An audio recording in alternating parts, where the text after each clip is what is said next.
Seorang polwan cantik baik hati, menikahi seorang tukang becak. Saat hamil ternyata pria itu.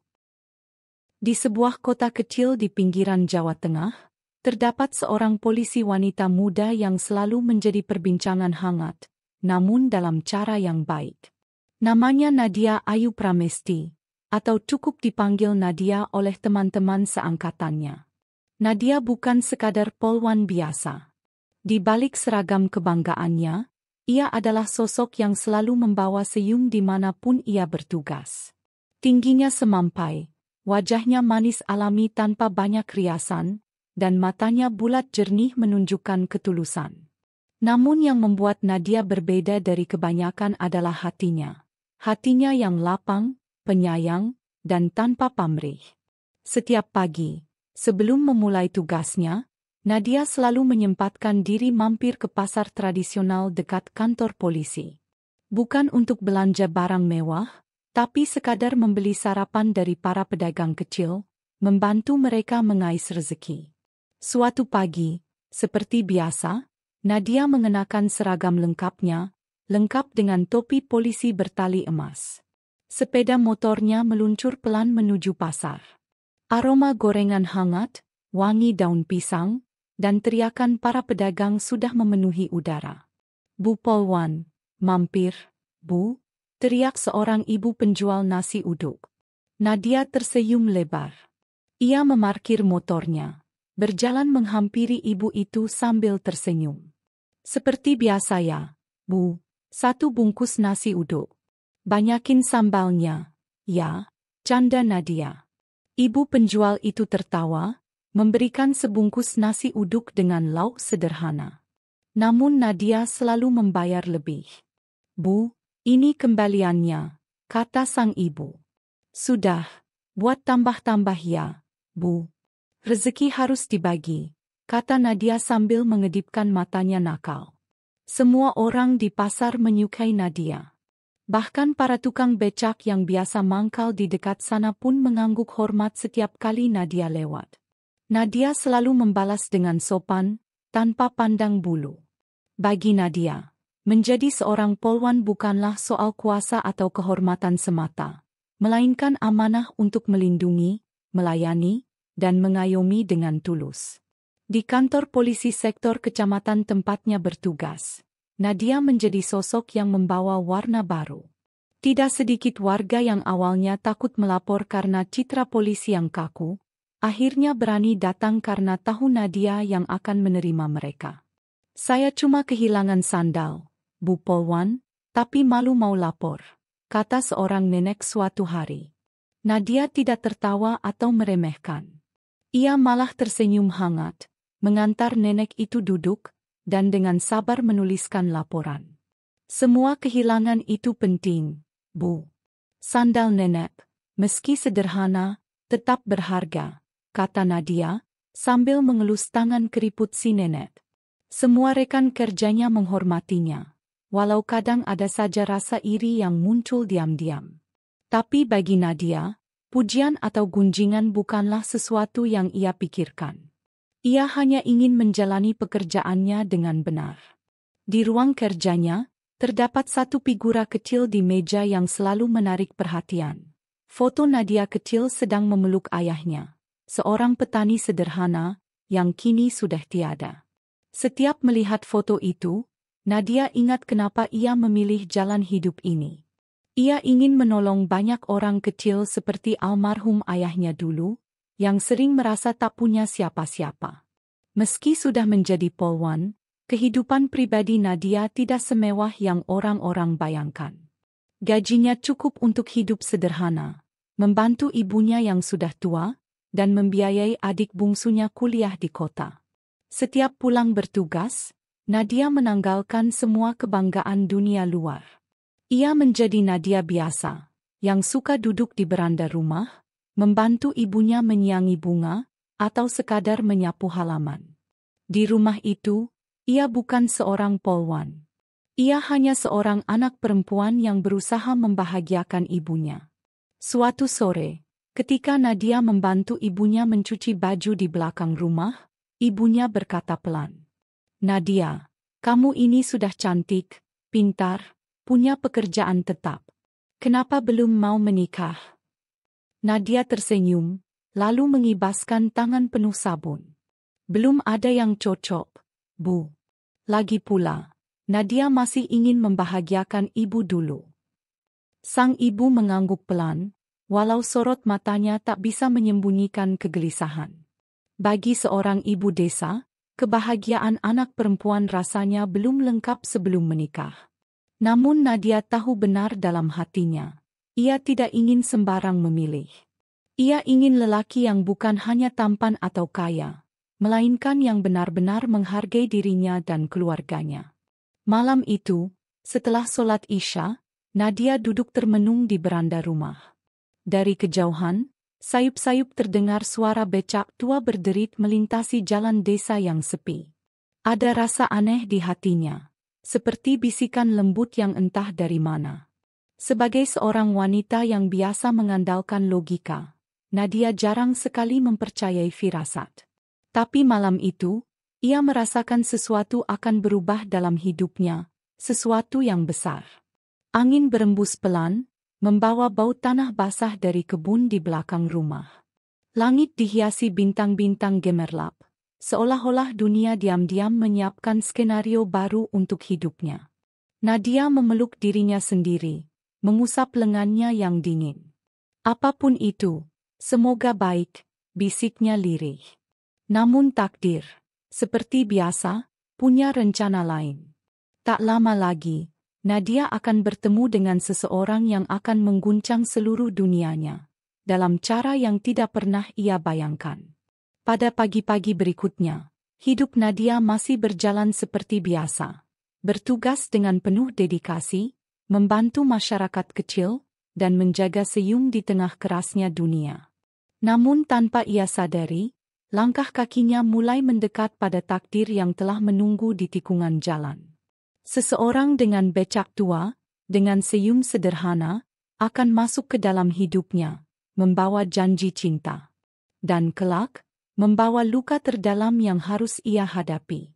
Tapi untuk sekarang, Nadia hanya seorang polwan berhati emas, masih percaya bahwa dunia penuh kebaikan. Pagi itu, matahari baru saja naik separuh langit. Cahaya keemasan menerobos sela-sela dedaunan pohon mahoni yang berjajar di sepanjang jalan desa.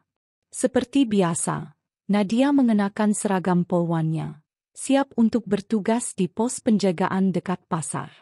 Motornya melaju perlahan, menyapa orang-orang yang dikenalnya di sepanjang jalan. Senyum Nadia, seperti biasa, selalu menjadi penyemangat pagi bagi siapapun yang berpapasan dengannya. Saat ia sampai di pertigaan pasar, ada sedikit kemacetan kecil. Sebuah becak tua tampak mogok di tengah jalan. Tukang becaknya terlihat kerepotan, mendorong becaknya ke pinggir jalan sambil meminta maaf pada pengendara lain. Nadia memperlambat motornya, memperhatikan dengan seksama. Tukang becak itu masih muda, mungkin seumuran dengannya. Wajahnya bersih meski kulitnya agak legam karena terbakar matahari. Rambutnya hitam pekat, sedikit acak-acakan karena keringat. Ia mengenakan kaos lusuh dan celana panjang sederhana. Ada sesuatu pada pria itu yang membuat Nadia menahan motornya di pinggir jalan. "Mas, kenapa?" "Becaknya mogok," tanya Nadia ramah, menurunkan kaca helmnya. Pria itu menoleh. Matanya sempat terkejut melihat seorang polwan cantik menegurnya, tapi segera tersenyum malu-malu. "Iya, Bu Polwan. Rantai becaknya putus, nggak bisa jalan," jawabnya, suaranya serak tapi sopan. Melihat orang-orang mulai membunyikan klakson tak sabar, Nadia segera mengambil inisiatif. "Mas, pinggirin ke trotoar dulu. Nanti baru dibetulin, ya?" katanya sambil turun dari motor dan membantu mendorong becak itu. Beberapa orang yang melihat langsung terkagum-kagum. Jarang ada polwan mau membantu tukang becak, apalagi sampai mendorong. Setelah becak itu berhasil dipinggirkan, pria itu mengusap keringat di dahinya dan mengangguk hormat. "Terima kasih banyak, Bu Polwan. Saya jadi malu," katanya, menunduk. Nadia tersenyum. "Nggak usah malu. Kita semua harus saling bantu," katanya ringan. Ia lalu mengulurkan tangan, memperkenalkan diri. "Saya Nadia. Bertugas di pos polisi pasar sini." Pria itu tergagap sejenak, lalu buru-buru menyambut uluran tangan itu dengan tangan kasar bekas kerja keras. "Saya Raka, Bu. Cuma tukang becak keliling," jawabnya. Mata mereka bertemu sesaat. Ada sesuatu di mata Raka. Bukan rasa minder, bukan juga rasa iri, melainkan ketulusan dan rasa hormat yang murni. Dalam hatinya, Nadia merasa ada getaran aneh, sesuatu yang berbeda dari biasanya. Tapi ia cepat-cepat menepisnya. Mungkin cuma karena Raka terlihat terlalu jujur di dunia yang penuh kepalsuan. Karena hari itu tugas Nadia tidak terlalu berat, ia memutuskan menemani Raka sejenak. "Ada tukang bengkel becak di dekat sini, Mas. Mau saya bantu telepon?" tawar Nadia. Wajah Raka sedikit panik. "Aduh, saya nggak bawa HP, Bu, sama sekali. Uang juga pas-pasan," katanya malu. Nadia berpikir sejenak. Tanpa banyak bicara, ia mengeluarkan ponselnya, menelepon seorang kenalannya yang membuka bengkel becak kecil di belakang pasar. "Tenang, Mas. Saya yang teleponin," kata Nadia sambil mengedipkan mata nakal. Raka tampak tak bisa menyembunyikan rasa kagum dan canggungnya. Bukan hanya karena Nadia membantu, tapi juga karena sikap Nadia yang sama sekali tidak sombong meski berseragam kebanggaan. Sambil menunggu tukang bengkel datang, mereka berbincang ringan. "Mas Raka biasa mangkal di mana?" tanya Nadia. "Biasanya keliling pasar ini, Bu. Kadang nganterin ibu-ibu belanja, kadang anak sekolah juga," jawab Raka. "Sudah lama narik becak?" lanjut Nadia lagi, mencoba membangun suasana. "Baru setahun, Bu. Sebelumnya kerja serabutan. Nggak lulus sekolah, jadi ya begini adanya." Tidak ada nada putus asa di suaranya. Justru ada ketegaran yang mengundang rasa hormat. Nadia mengangguk-angguk pelan. "Yang penting halal, Mas. Bapak saya dulu juga petani kecil. Saya bangga banget sama beliau," katanya tulus. Mendengar itu, mata Raka bersinar sedikit. Mungkin, ia tidak menyangka seorang polwan bisa menghargai pekerjaan kecil seperti dirinya. Tak lama kemudian, tukang bengkel datang dan memperbaiki rantai becak Raka. Sebelum pergi, Nadia sempat memberikan sebotol air mineral dan sebungkus roti kecil dari tasnya. "Ini buat Mas, biar semangat narik becaknya," katanya. Raka menolak halus, tapi Nadia tetap memaksa sambil tertawa kecil. "Anggap saja rezeki tambahan," katanya. Raka akhirnya menerima, wajahnya memerah menahan malu. Saat Nadia hendak menaiki motornya lagi, Raka berkata pelan, hampir tak terdengar. "Terima kasih, Bu Nadia. Saya nggak akan lupa kebaikan ini." Nadia hanya tersenyum sambil melambaikan tangan. "Mas Raka harus tetap semangat, ya," serunya sebelum meluncur pergi. Raka berdiri di pinggir jalan, memandang motor Nadia yang makin menjauh, meninggalkan jejak debu tipis di bawah sinar matahari. Di dadanya, ada rasa hangat yang tak pernah ia rasakan sebelumnya. Dalam hatinya, ia berjanji, suatu hari nanti, ia ingin membalas kebaikan perempuan itu. Dengan caranya sendiri. Setelah hari itu, Nadia sering melihat Raka saat berkeliling tugas. Kadang Raka sedang menarik becak dengan penumpang. Kadang duduk beristirahat di bawah pohon beringin besar sambil menambal ban becaknya yang bocor. Setiap kali mereka bertemu, Nadia selalu menyapa dengan ramah. "Semangat, Mas Raka," serunya dari atas motornya. Dan Raka, yang biasanya pendiam, tak pernah lupa membalas dengan senyuman lebar, melambai-lambaikan tangan. Hubungan mereka tetap sederhana, sekadar sapaan ramah di tengah kesibukan masing-masing. Tapi tanpa disadari, sesuatu tumbuh perlahan di antara mereka. seperti biji kecil yang mulai berakar di tanah subur. Orang-orang pasar mulai memperhatikan. Bu Nadia kayaknya dekat sama si Raka tukang becak, ya? Bisik seorang pedagang sayur kepada kawannya. Ah, mungkin cuma baik aja. Bu Nadia kan memang suka bantu orang kecil, balas kawannya. Namun, dunia kecil desa itu tidak pernah bisa benar-benar membiarkan sesuatu berjalan tanpa gosip. Perlahan, cerita tentang polwan cantik dan tukang becak mulai berhembus pelan-pelan, menjadi bisik-bisik yang mengambang di udara.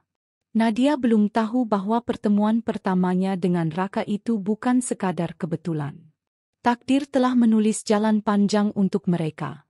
Jalan yang penuh dengan tawa, air mata, luka, dan pelajaran hidup yang tak terbayangkan. Dan untuk sekarang, keduanya hanya saling menyapa, bertukar senyum, tanpa tahu, masa depan mereka perlahan ditarik mendekat, seperti dua magnet kecil yang tak kuasa menahan takdirnya. Hari-hari berlalu sejak pertemuan pertama itu, tetapi anehnya, bayangan Raka tak kunjung pergi dari pikiran Nadia. Setiap kali ia beristirahat di kantor kecil di dekat pasar, atau saat melepas helm setelah patroli pagi, wajah Raka yang penuh ketulusan selalu muncul di benaknya, seolah mencuri ruang di sela-sela kesibukan. Bahkan malam itu, saat Nadia berbaring di tempat tidurnya, ia mendapati dirinya tersenyum sendiri mengingat kejadian beberapa hari lalu, saat dirinya, seorang polwan berpangkat, tanpa ragu ikut mendorong becak tua di tengah keramaian. Kenapa aku begini, ya?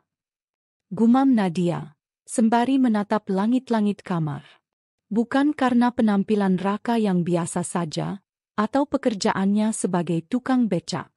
Ada sesuatu yang jauh lebih dalam, sesuatu yang membuat Nadia merasa nyaman, bahkan dihargai, meski hanya dalam sapaan sederhana dan tatapan tulus itu. Keesokan paginya, Nadia bertugas seperti biasa. Ia memasang helm, merapikan seragam, dan bersiap berangkat. Tapi kali ini, ada semangat aneh dalam langkahnya. Saat melintasi pasar, matanya otomatis mencari-cari sosok yang akhir-akhir ini memenuhi pikirannya. Dan di sana, di bawah pohon beringin besar, Raka sedang memperbaiki rantai becaknya lagi. Tangan-tangannya cekatan, meski sesekali mengelap keringat dengan punggung tangan. Nadia tersenyum kecil, lalu menghampiri. Mas Raka, becaknya rusak lagi, sapa Nadia ramah. Raka mendongak. Ada binar di matanya begitu melihat Nadia. Iya, Bu Nadia, maklum becak tua, jawabnya sambil tertawa kecil. Nadia ikut tertawa. Suara Raka, meski sederhana, terasa seperti musik yang menenangkan. Tidak dibuat-buat, tidak memaksa, hanya apa adanya. Untuk sesaat, Nadia hanya berdiri di sana, memperhatikan gerak-gerik Raka. Cara Raka memperbaiki becaknya, cara ia berbicara sopan, bahkan caranya tersenyum. Semua begitu sederhana, tapi terasa nyata.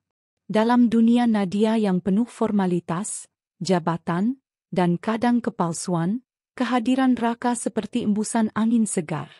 Sambil menonton Raka memperbaiki becaknya, ingatan Nadia melayang ke masa kecilnya. Ayahnya dulu juga seorang pekerja keras. Petani kecil di ujung desa yang tak pernah mengeluh.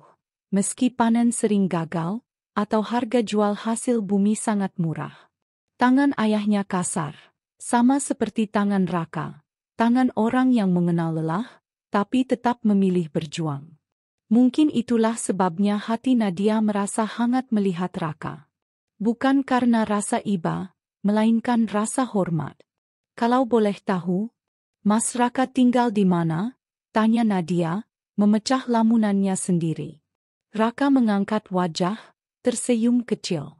Di kampung belakang pasar, Bu. Ngekos kecil-kecilan, jawabnya. Kadang kerja serabutan juga kalau narik becak lagi sepi. Nadia mengangguk. Bapak ibu masih ada? Wajah Raka sedikit suram, tapi ia tetap tersenyum. Bapak sudah meninggal, Bu. Ibu di kampung jauh. Saya merantau ke sini, cari rezeki. Mendengar itu, ada sesuatu dalam diri Nadia yang semakin menguat. Semangat mandiri, keteguhan hati, dan keberanian Raka menghadapi hidup membuat Nadia merasa Raka lebih terhormat dibanding banyak laki-laki berjas di kotanya. Hari-hari berikutnya, Nadia dan Raka semakin sering berpapasan. Kadang Nadia hanya melambaikan tangan dari jauh. Kadang Raka menyapa dengan senyuman lebar yang selalu sukses membuat hati Nadia berdegup lebih cepat. Ada kalanya, saat tugas Nadia sedang senggang, ia sengaja berkeliling pasar lebih lama, berharap bisa bertemu Raka.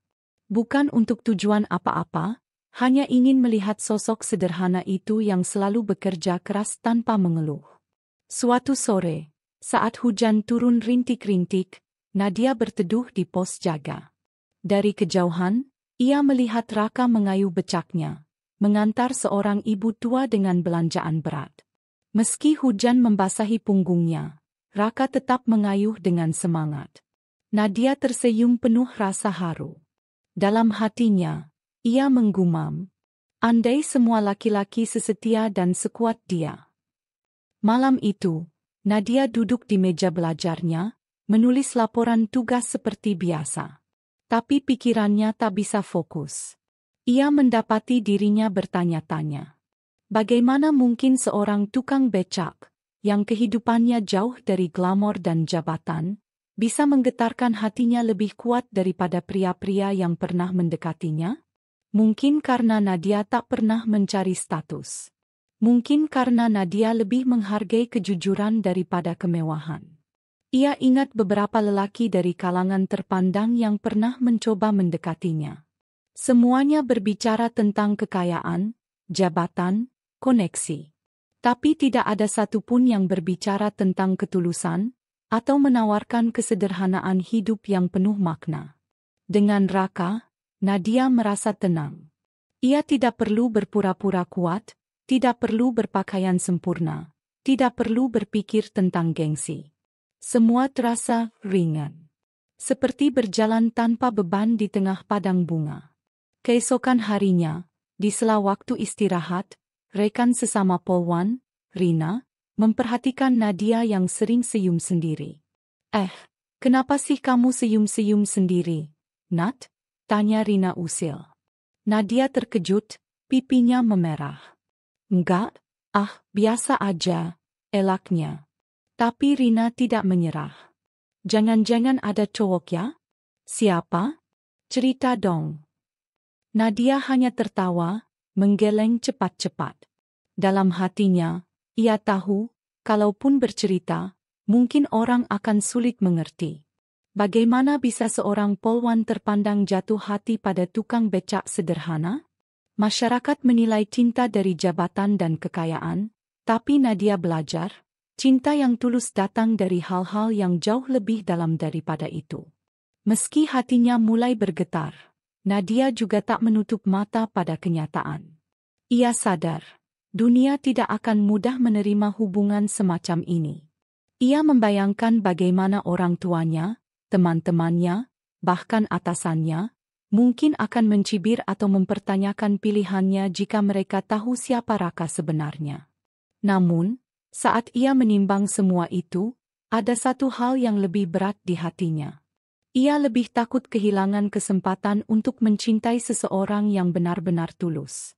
Kalau aku menyerah hanya karena omongan orang, mungkin aku akan menyesal seumur hidup, pikirnya.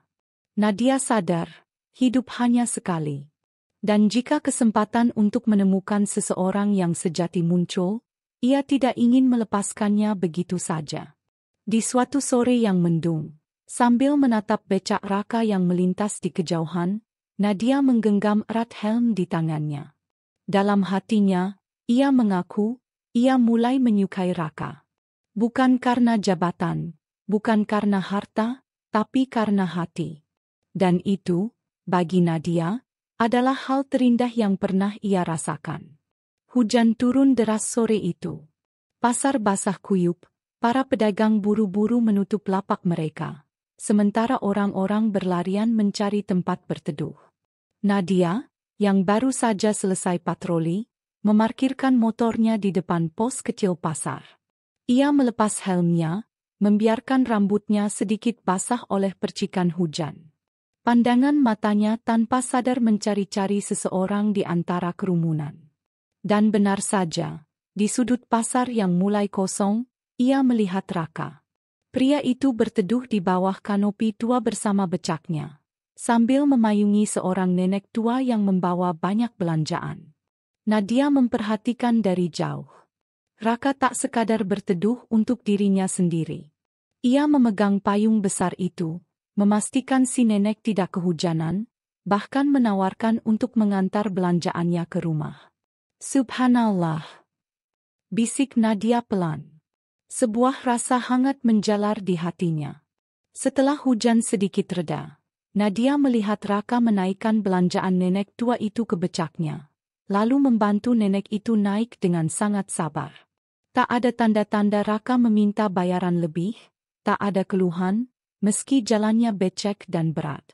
Nadia, tanpa pikir panjang, mengenakan kembali helmnya dan menguntit Raka dari belakang dengan motornya. Ia ingin tahu lebih banyak tentang pria itu. Tentang kehidupannya. Tentang siapa dia sebenarnya. Dari kejauhan, ia melihat Raka mengayuh becaknya dengan hati-hati, menyeimbangkan muatan di tengah genangan air. Sekitar 15 menit kemudian, mereka sampai di sebuah gang sempit di pinggiran kota. Raka membantu nenek itu turun, mengangkat belanjaan sampai ke depan pintu, lalu membungkuk sopan. Nadia menghentikan motornya agak jauh, menyaksikan semua itu dengan perasaan campur aduk. Bukan sekadar kagum, lebih dalam dari itu. Saat Raka hendak kembali ke pasar, Nadia memberanikan diri menyapanya. "Mas Raka," panggil Nadia dari motornya. Raka terkejut, lalu tersenyum lebar. "Wah, Bu Nadia.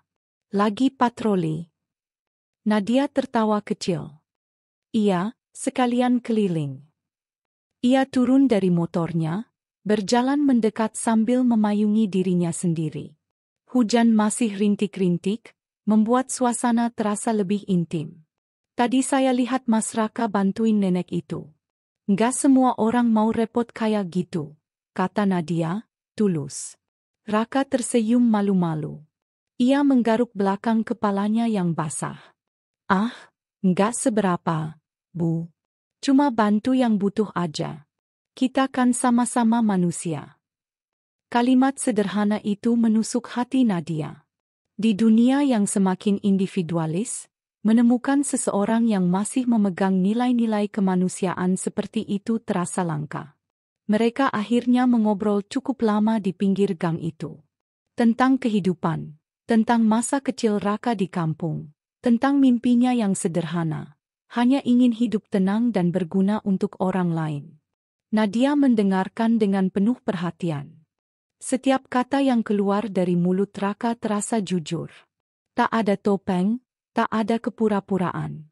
Sejak sore itu, hubungan mereka berubah. Tidak lagi sekadar sapaan singkat di pasar, melainkan obrolan ringan setiap ada kesempatan. Kadang Nadia datang ke pasar hanya untuk membeli secangkir kopi dari warung kecil dekat tempat mangkal Raka, lalu duduk diam mengamati pria itu bekerja. Kadang, tanpa rencana, Raka membawakan sekantung rambutan untuk Nadia, hasil pemberian dari pedagang yang merasa terbantu olehnya. "Ini buat Bu Nadia. Rambutannya manis," katanya sambil tersenyum polos. Nadia menerimanya dengan tawa lebar. Dalam hati, ia merasa seperti gadis remaja yang baru pertama kali merasakan cinta. Duka kecil yang membuka luka. Suatu sore, Nadia menemukan Raka duduk termenung di becaknya. Wajahnya suram, matanya memerah. Nadia mendekat, khawatir. "Mas Raka, kenapa?" Raka menghela napas panjang. "Ibu saya di kampung sakit, Bu. Tapi saya belum punya cukup uang buat pulang. Biaya rumah sakit di sana mahal." Nadia diam. Ada dorongan kuat dalam hatinya untuk langsung membantu. Tapi ia tahu, ia harus berhati-hati. Harga diri Raka terlalu tinggi untuk menerima bantuan sembarangan. Tanpa memaksa, Nadia duduk di samping Raka, berbagi payung kecil di antara mereka. "Mas Raka, kalau butuh teman cerita, saya di sini ya," ucap Nadia lembut. Raka menoleh, menatap Nadia dengan mata berkaca-kaca. Untuk pertama kalinya, ia merasa benar-benar dihargai, bukan karena apa yang ia punya, tapi karena siapa dirinya. Malam itu, Nadia tidak bisa tidur. Ia memikirkan Raka dan ibunya yang sakit di kampung. Ia memikirkan bagaimana dunia terkadang begitu tidak adil. Orang sebaik Raka harus berjuang sendirian tanpa jaminan masa depan. Di bawah cahaya remang lampu kamar, Nadia menggenggam tangan sendiri. "Aku ingin ada di sisinya," bisiknya. Bukan karena kasihan. Bukan karena ingin menjadi pahlawan. Tapi karena ia tahu, Raka pantas dicintai. Pantas mendapatkan seseorang yang akan memperjuangkannya, seperti ia memperjuangkan hidupnya sendiri. Beberapa hari kemudian, saat Raka kembali menarik becak di pasar, Nadia menghampirinya membawa 2 bungkus nasi. "Mas Raka," katanya dengan senyum cerah. "Makan siang bareng, yuk." Raka kaget, tapi wajahnya berbinar bahagia. Mereka duduk di bawah pohon beringin, berbagi nasi bungkus sambil tertawa-tawa kecil. Obrolan mengalir, mulai dari makanan favorit sampai kenangan masa kecil yang lucu. Dalam hati Nadia, perasaannya semakin kuat. Di tengah tawa sederhana itu, ia tahu, ia tak salah menaruh hatinya.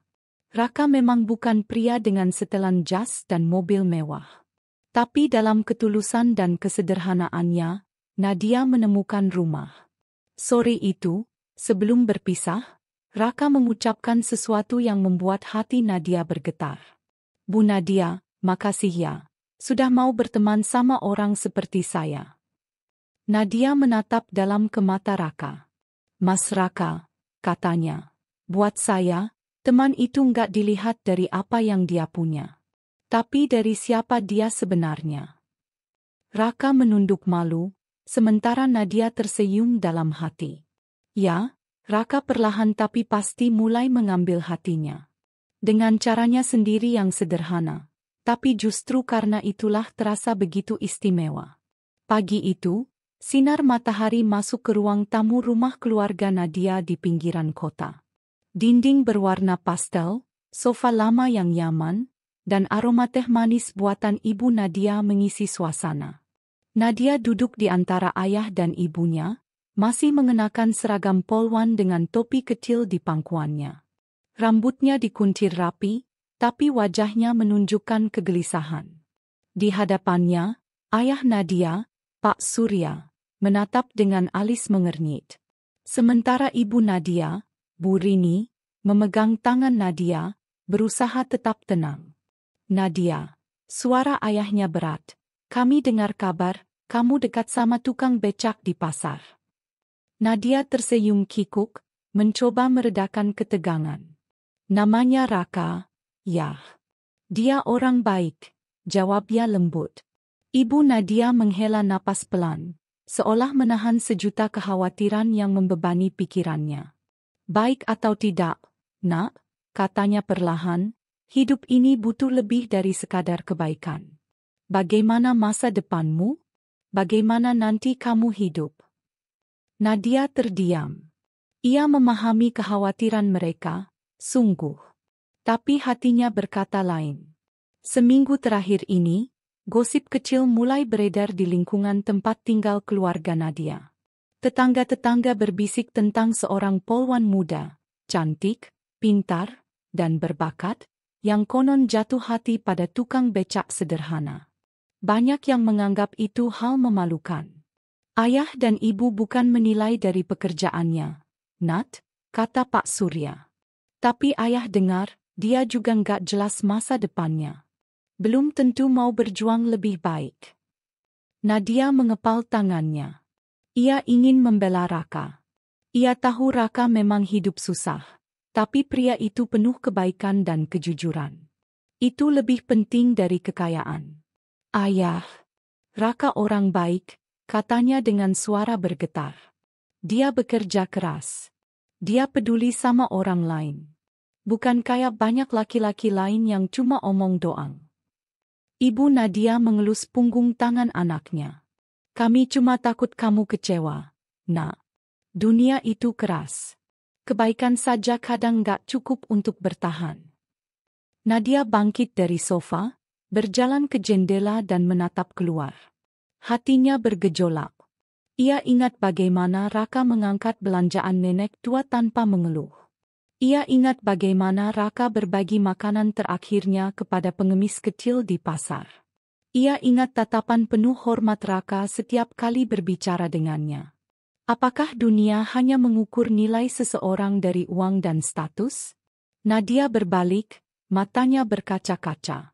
Ayah, ibu, katanya tegas. Aku bukan anak kecil lagi. Aku tahu apa yang aku rasakan. Pak Surya menghela napas berat. Kalau begitu, kenalkan dia ke keluarga. Kami mau lihat sendiri siapa Raka itu, katanya akhirnya. Nadia mengangguk. Dalam hati, ia berdoa semoga semuanya berjalan lancar. Hari yang dinantikan tiba. Nadia mengatur pertemuan sederhana di rumah keluarganya. Ia menyiapkan teh hangat, kue-kue kecil, dan membersihkan ruang tamu dengan semangat. Sementara itu, Raka di sisi lain kota berdiri di depan cermin kecil di kamarnya. Ia mengenakan kemeja pinjaman dari tetangganya, celana kain lusuh yang sudah disetrika dengan rapi, dan sepatu butut yang sudah dipoles sebaik mungkin. Wajahnya cemas. Apa aku pantas? Pikirnya. Namun, ia teringat pada senyum Nadia. Senyum yang membuatnya berani bermimpi. Saat Raka tiba di rumah Nadia, suasana menjadi canggung.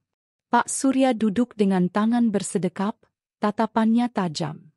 Bu Rini mencoba tersenyum ramah, meski jelas ada ketegangan di udara.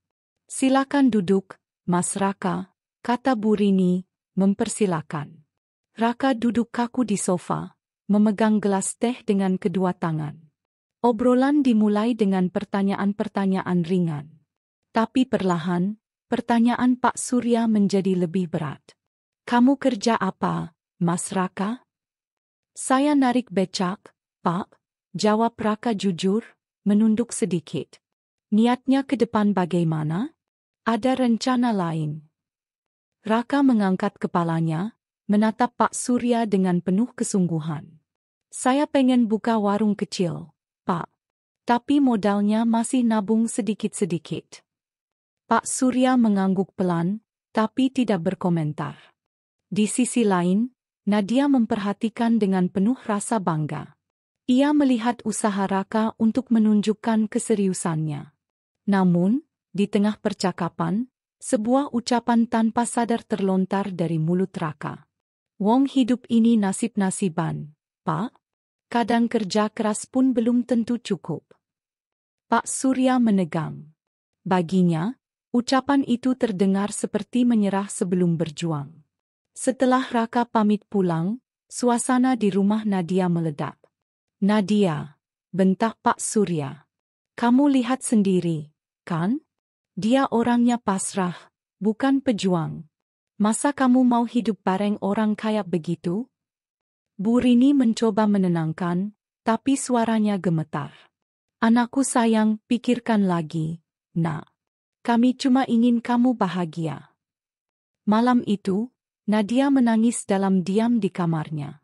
Tapi ia tidak goyah. Ia menulis pesan singkat untuk Raka. Mas Raka, terima kasih sudah datang hari ini. Aku bangga sama Mas. Jangan menyerah ya. Aku percaya, kita bisa jalani semua ini sama-sama. Tak lama, balasan datang. Terima kasih, Bu Nadia. Saya janji, saya akan berusaha sebaik mungkin untuk tidak membuat Bu Nadia malu. Membaca pesan itu, Nadia tersenyum dalam gelap. Ia tahu jalannya tidak akan mudah. Tapi ia juga tahu, ia memilih dengan hatinya. Beberapa hari berikutnya, Nadia tetap bertugas seperti biasa. Namun dalam dirinya, Ada keteguhan baru. Ia tahu akan ada badai. Ia tahu akan ada cemoohan, penolakan, bahkan mungkin luka. Tapi ia sudah memilih jalannya.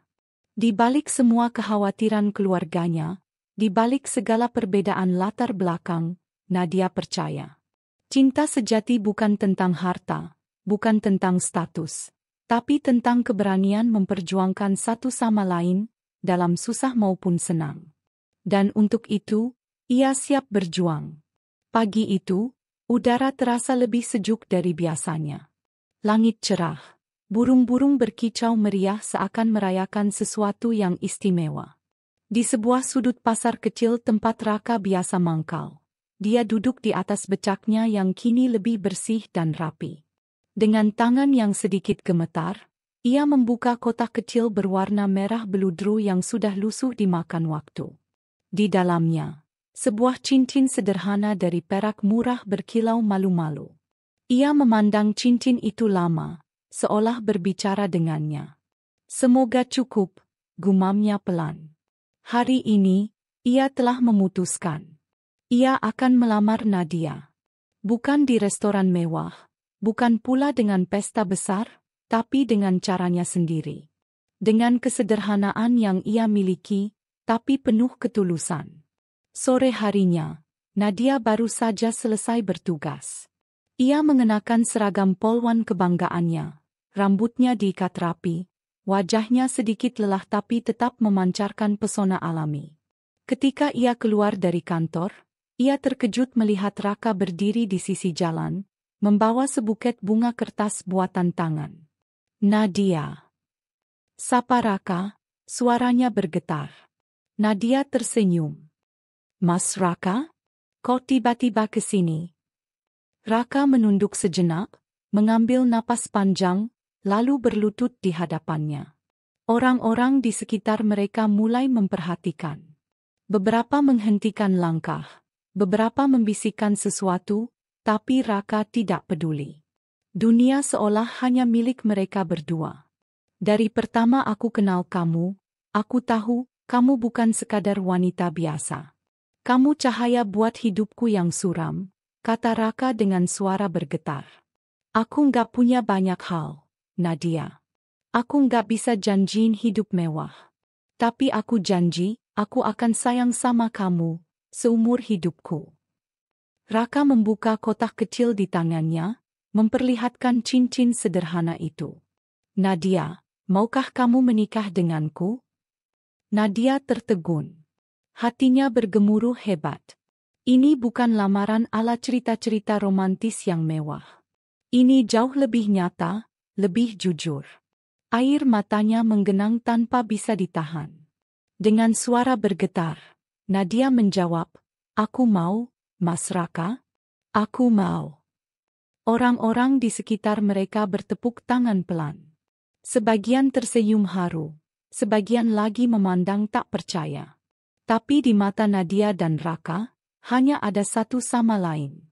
Raka berdiri, memasangkan cincin itu di jari manis Nadia. Cincin itu sedikit longgar, tapi Nadia tidak peduli. Baginya, itu adalah cincin terindah di dunia. Mereka saling bertatapan lama. Tak ada kata-kata yang keluar, hanya tatapan penuh janji. Hari itu, mereka pulang ke rumah masing-masing dengan hati berbunga-bunga. Raka mengayuh becaknya dengan penuh semangat, seolah dunia tak lagi berat. Nadia melangkah ringan, seolah menginjak awan. Namun, malam itu, di kamar kecilnya, Raka duduk termenung. Ia sadar, jalan di depan mereka tidak akan mudah. Ia hanyalah pria miskin, tukang becak yang bahkan belum mampu memiliki rumah sendiri. Tapi ia telah berjanji, setidaknya kepada dirinya sendiri, untuk berusaha menjadi suami yang baik. Di rumah Nadia, suasana berbeda. Ketika Nadia mengabarkan tentang lamarannya, ibu dan ayahnya hanya bisa saling pandang. Ada kekhawatiran besar di wajah mereka. Tapi melihat pancaran kebahagiaan di mata putri mereka, mereka memilih untuk diam. "Kapan rencananya menikah, Nak?" tanya Bu Rini pelan. Nadia tersenyum malu-malu. Secepatnya, Bu. Mas Raka juga sudah niat serius. Pak Surya menghela napas panjang. Asal kamu yakin, Nak. Kami akan mendukung. Tapi ingat, hidup berumah tangga itu berat. Nadia mengangguk mantap. Aku yakin, ya. Aku yakin dengan pilihanku. Malam itu, Nadia menulis di buku hariannya, sesuatu yang sudah lama ingin ia tuliskan. Aku memilih cinta yang sederhana, bukan karena aku tidak pantas mendapat lebih, tapi karena aku percaya, kebahagiaan sejati bukan diukur dari seberapa mewah pesta, seberapa mahal cincin, atau seberapa besar rumah. Tapi dari hati yang saling mencintai dengan tulus, dalam suka maupun duka. Beberapa hari setelah lamaran itu, mereka memutuskan untuk mengadakan acara kecil-kecilan. Bukan pesta besar, hanya sebuah syukuran sederhana di halaman belakang rumah keluarga Nadia. Tetangga-tetangga diundang, teman-teman dekat turut hadir. Di hari itu, Nadia mengenakan kebaya putih sederhana, dengan riasan tipis yang mempertegas kecantikannya. Sementara Raka memakai batik pinjaman, tapi wajahnya berseri-seri bahagia. Ketika prosesi tukar cincin dilakukan, suasana begitu hikmat. Tidak ada dekorasi mewah, tidak ada hiburan mahal. Hanya lantunan doa-doa yang tulus, ucapan selamat dari hati-hati yang benar-benar mendoakan. Pak Surya sempat menggenggam tangan Raka sebelum acara berakhir. Jaga anak saya baik-baik, katanya berat. Raka menunduk, hampir menitikkan air mata. Saya janji, Pak. Bu Rini memeluk Nadia erat. Ada air mata di sudut matanya, entah karena bahagia atau khawatir, atau mungkin keduanya. Malam itu, setelah semua tamu pulang, Nadia dan Raka duduk berdua di beranda rumah. Hanya diterangi cahaya lampu temaram dan suara jangkrik dari kejauhan. Mas Raka, bisik Nadia, kamu tahu? Aku nggak butuh apa-apa selain kamu. Raka memandangnya, matanya basah. Aku janji, Nak. Aku bakal berusaha lebih keras buat kamu. Mereka saling menggenggam tangan. Tak ada kata-kata lain. Hanya rasa. Hanya janji diam-diam untuk saling menjaga, saling menguatkan. Dalam hatinya, Nadia merasa inilah awal dari hidup barunya. Hidup yang mungkin tak sempurna di mata dunia, tapi sempurna di hatinya. Ia percaya, selama mereka saling mencinta dengan tulus, segala rintangan bisa mereka hadapi bersama. Namun, di suatu sudut kecil hatinya, ada suara kecil yang berbisik. Suara yang nyaris tak terdengar, tapi cukup kuat untuk membuat hatinya bergetar sesaat. Semoga aku tidak salah memilih. Tapi malam itu, Nadia memilih untuk mengabaikan suara itu. Ia memilih untuk percaya. Karena cinta, katanya, adalah soal keyakinan. Dan Nadia yakin, ia telah memilih cintanya. Hari itu akhirnya tiba. Hari yang sudah lama dinantikan oleh Nadia dan Raka. Sejak pagi, rumah keluarga Nadia sudah dipenuhi kesibukan. Ibu-ibu tetangga datang membantu.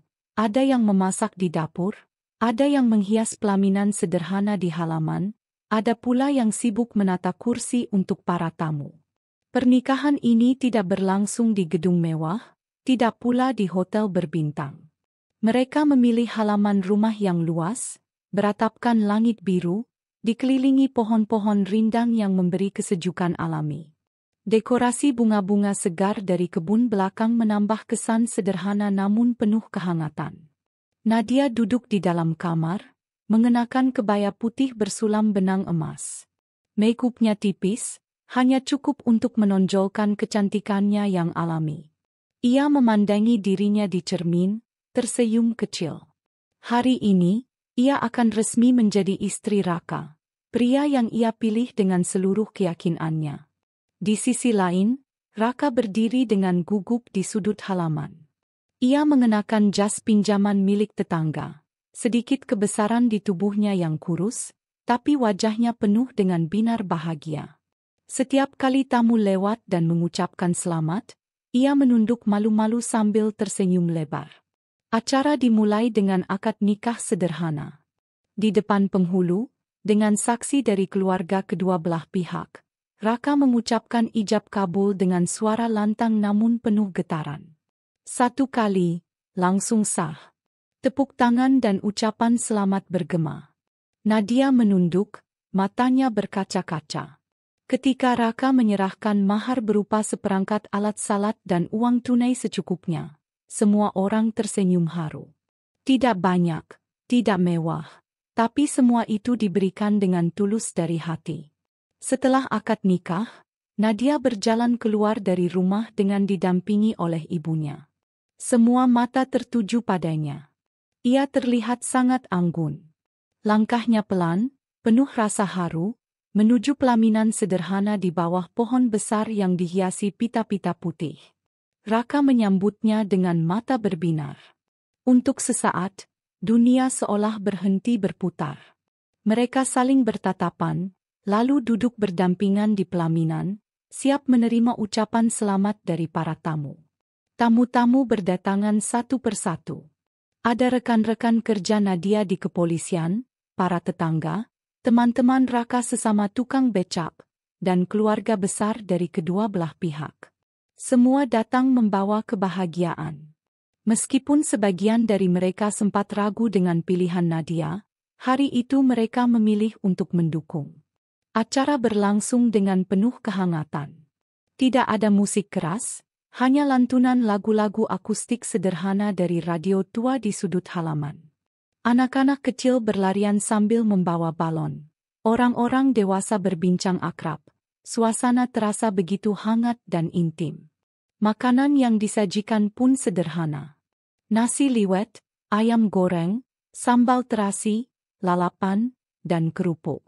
Semua dimasak gotong royong oleh ibu-ibu tetangga sejak dini hari. Tapi setiap suapan terasa istimewa, karena dimasak dengan penuh cinta.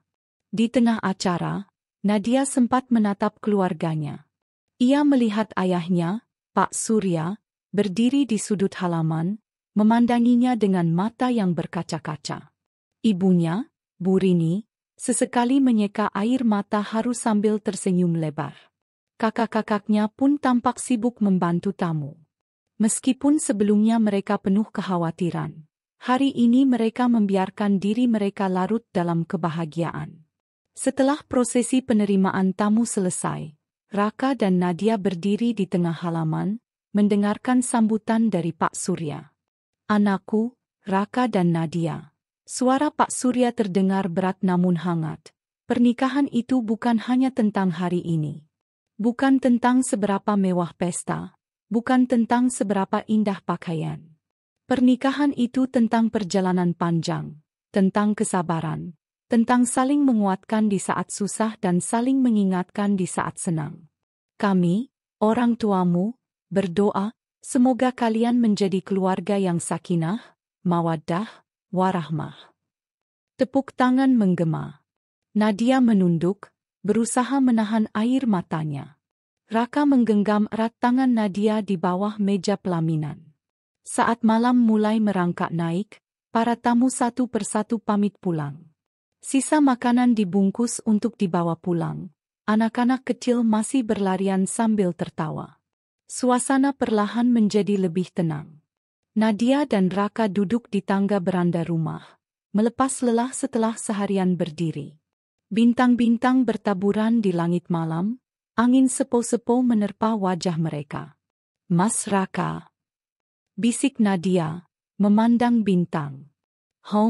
Sahut Raka, meliriknya. Aku bahagia. Raka tersenyum. Aku juga, Nak. Sangat bahagia. Mereka saling bersandar. Tak ada kata-kata lain yang perlu diucapkan. Hanya detak jantung yang seirama. Hanya kehangatan sederhana yang mengalir di antara mereka. Di dalam hatinya, Nadia merasa, ini adalah keputusan terbaik dalam hidupnya. Ia menikahi pria yang ia cintai, dalam kesederhanaan yang tulus. Tidak ada kilau harta, tidak ada gemerlap pesta, tapi ada cinta yang nyata. Cinta yang tidak bisa dibeli dengan apapun. Raka memandang wajah istrinya di bawah cahaya bulan. Ia tahu, tugasnya belum selesai. Bahkan baru saja dimulai. Ia harus bekerja lebih keras, membuktikan bahwa ia layak mendampingi wanita sebaik Nadia. Ia bertekad, apapun yang terjadi, ia akan berusaha sekuat tenaga membuat Nadia bahagia. Malam itu, Nadia menuliskan lagi di buku hariannya. Hari ini aku resmi menjadi istri seseorang. Bukan pria kaya, bukan pula pria sempurna. Tapi pria yang membuatku merasa dicintai tanpa syarat. Aku tahu hidup tidak akan selalu mudah. Tapi aku percaya, dengan cinta dan ketulusan, kita bisa melewati semuanya bersama. Di luar sana, suara jangkrik dan angin malam menjadi saksi. Saksi atas dua jiwa yang bersatu dalam ikatan suci, dalam kesederhanaan, dalam cinta yang tak perlu dipertanyakan. Mereka tidak tahu apa yang menanti di masa depan. Tapi malam itu, mereka memilih untuk percaya.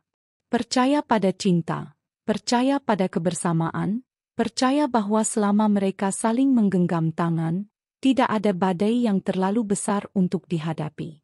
Dan di antara bisikan angin malam, seolah terdengar doa-doa yang tak terucapkan, mengiringi langkah baru mereka sebagai suami istri.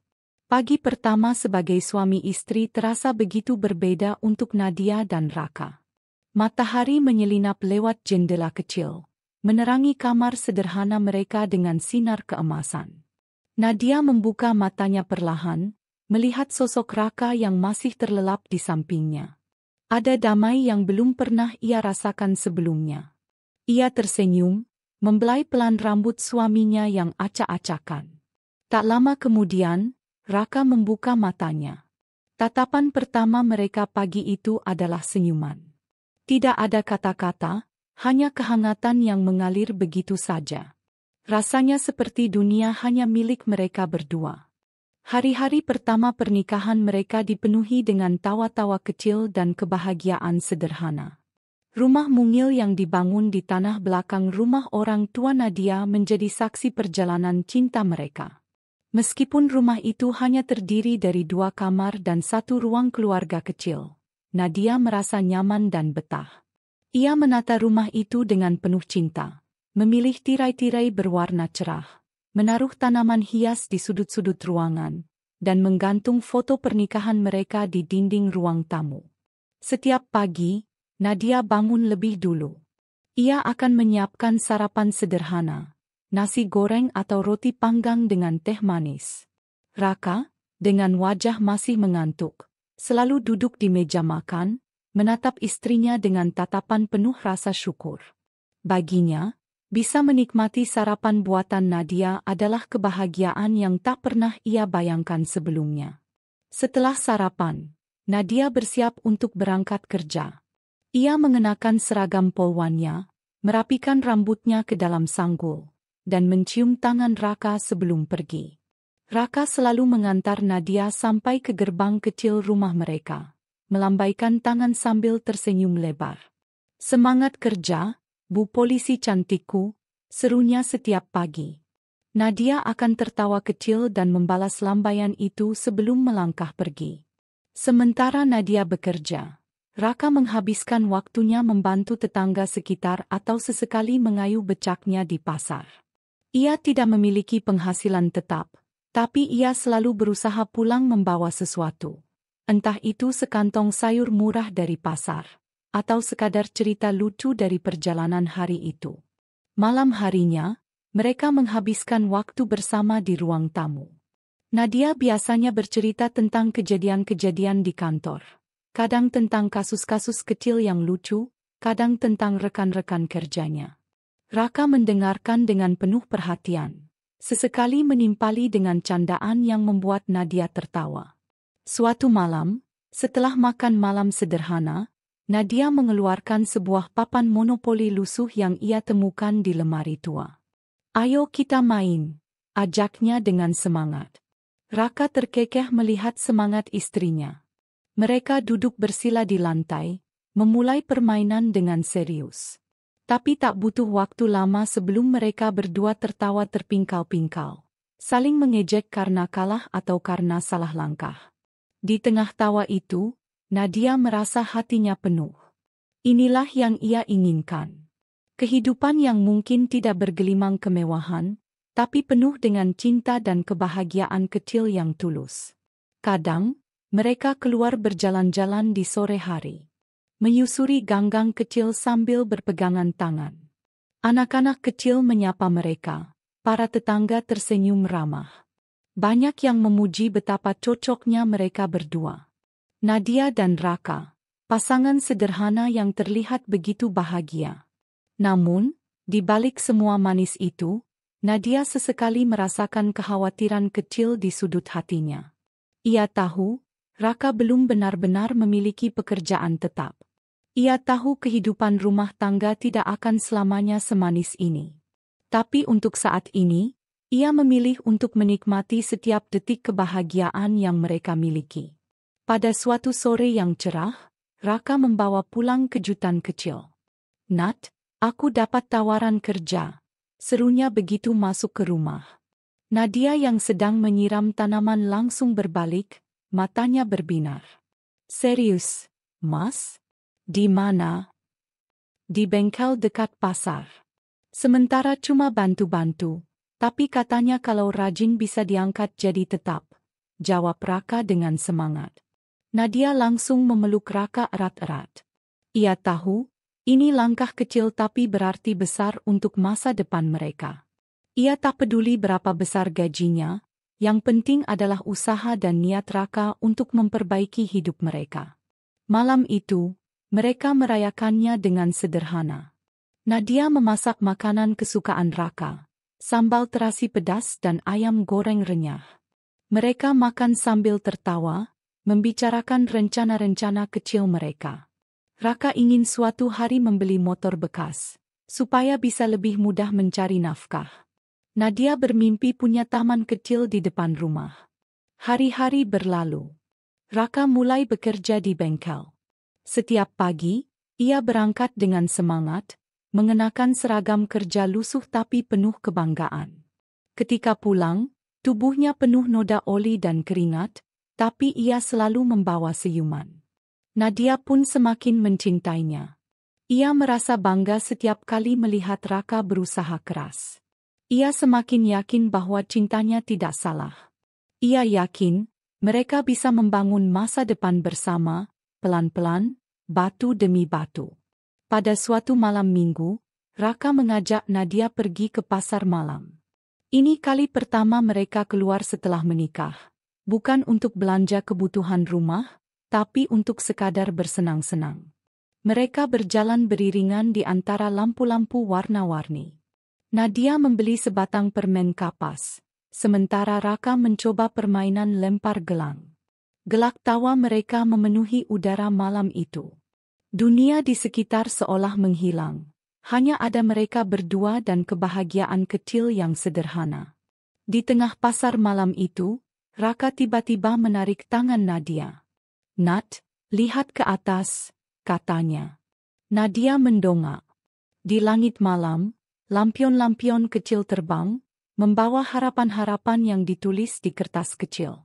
Raka mengeluarkan selembar kertas dari saku bajunya.